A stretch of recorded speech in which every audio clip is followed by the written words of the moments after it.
All right, it's time for history. We are going to read chapter 30. Oops, that's 31.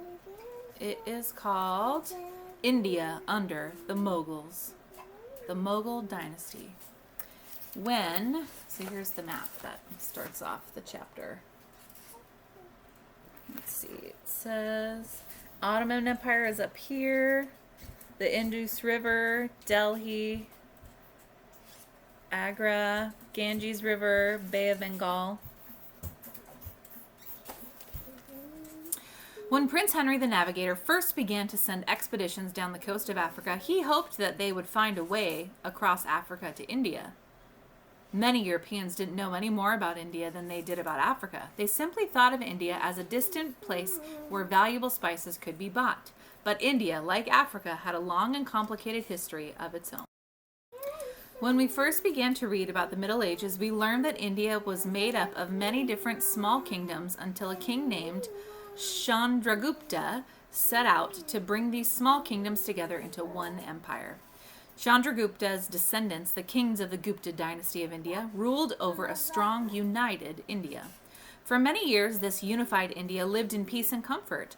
Art, science, literature, and music flourished during this golden age of India.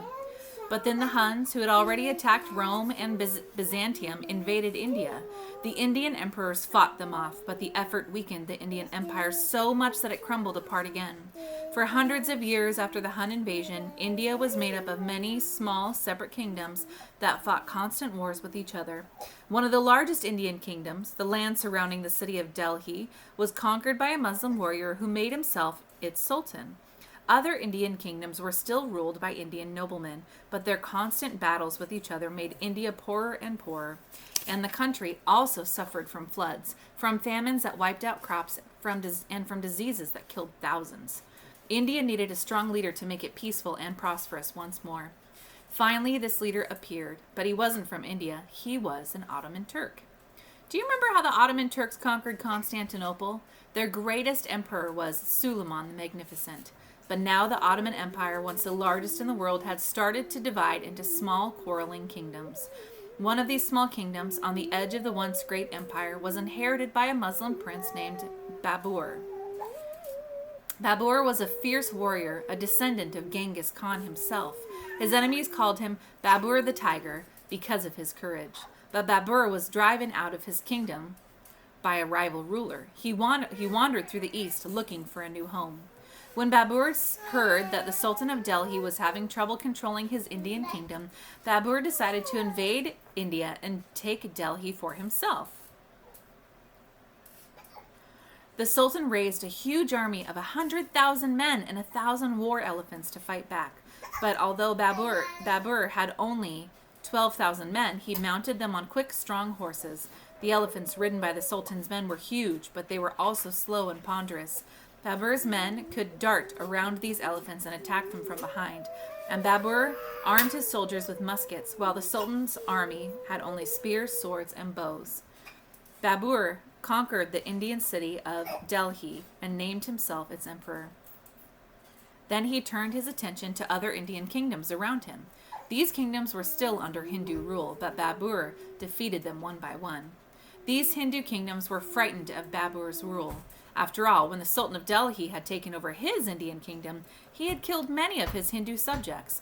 He had looted Hindu temples, destroyed Hindu holy places, and smashed holy images. Are you making noise? Hey. But Babur wanted to be a good emperor. Although he was a Muslim, he allowed the Hindus of India to keep on practicing their own religion. He set up government offices all over his empire to make sure that laws were followed. He encouraged the Indian people to send their children to school to learn to read and write. Slowly, India began to prosper again. Even though he ruled India well, Babur wasn't entirely happy in the land he had conquered. This was a place of little charm, he wrote in his own account of his reign. There are no arts, no poetry, no scholarship, no colleges, no good horses, no meat, grapes, or fruit, and it is hot and dusty. There is no running water, no ice, no baths, no candles, and the country is dry and desolate. Sounds great. To remind himself of his home, Babur planted a beautiful garden on the banks of the river in his capital city, Agra. In his homeland, good Muslims often planted gardens on the sides of the mountains, where melted snow ran down in streams between the beds of flowers. These gardens were supposed to remind Muslims of the paradise they would enter when they died, a paradise filled with gardens of cool water. There were no mountain streams of Agra, but Babur filled tanks from water from the river. In these tanks he built water wheels with jugs tied to each rung of the wheel.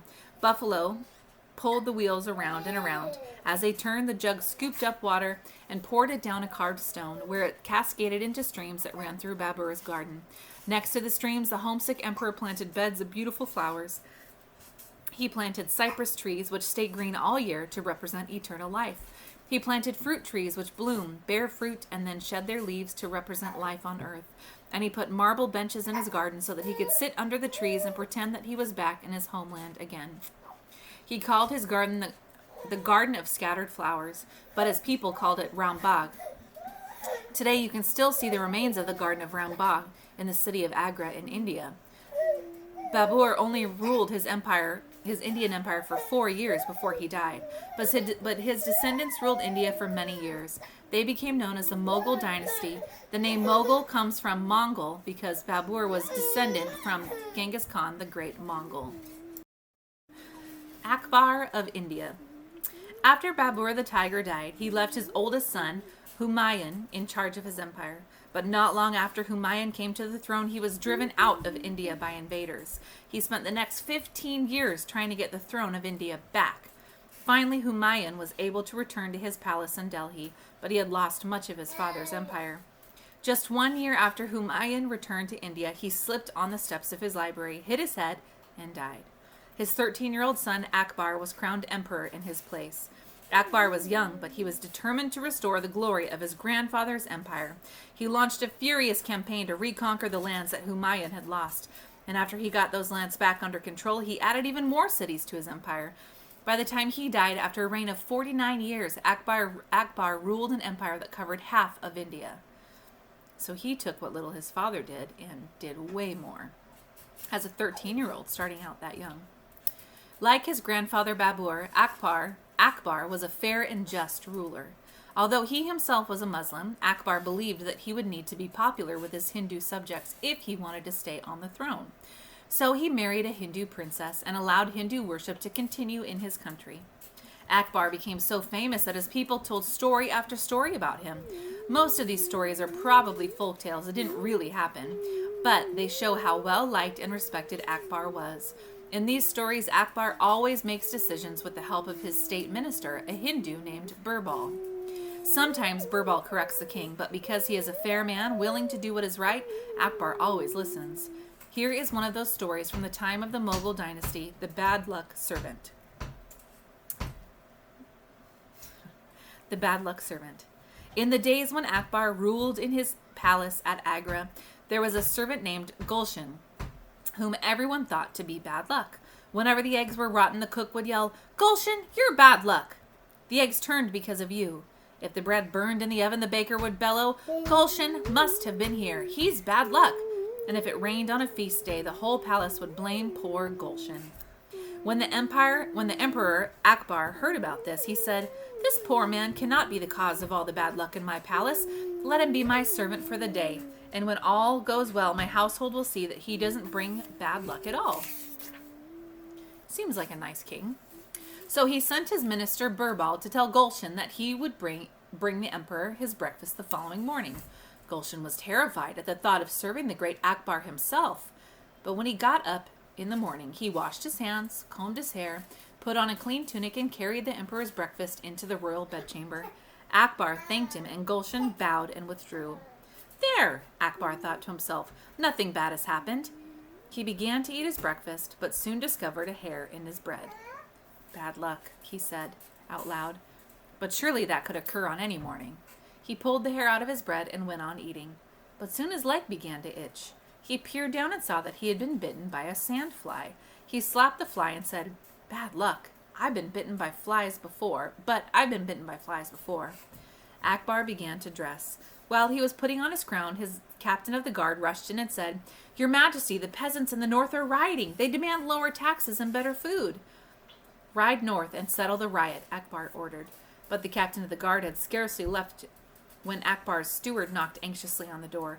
"Your Majesty," he said, "there are maggots in all of the meat that we preserved for the winter. I will have to throw it all out." "Throw it out," Akbar ordered, but the steward had barely gone away when the master of the horses called from the door. "Your Majesty, your favorite horse has gone lame." "Saddle me another one," Akbar said wearily. But the master of the horses had hardly finished speaking when Akbar's queen ran into the room. "Our son has fallen and cut his arm," she wailed. "Call the doctor at once." "That's enough," Akbar shouted. "Gulshan is bad luck. Take him out at once and hang him." Now when the minister Birbal heard about the king's order, he went to the prison where Gulshan had been thrown to await his execution. "Come with me at once," he ordered the unfortunate man, "and I will speak to the emperor on your behalf." Akbar was in his throne room when Birbal arrived with Gulshan behind him. "Why have you brought that man into my presence?" Akbar demanded. "He is bad luck. His was the first face I saw this morning, and nothing has gone right since." "Sire," Birbal said, "may I ask this man a question so that you may hear the answer?"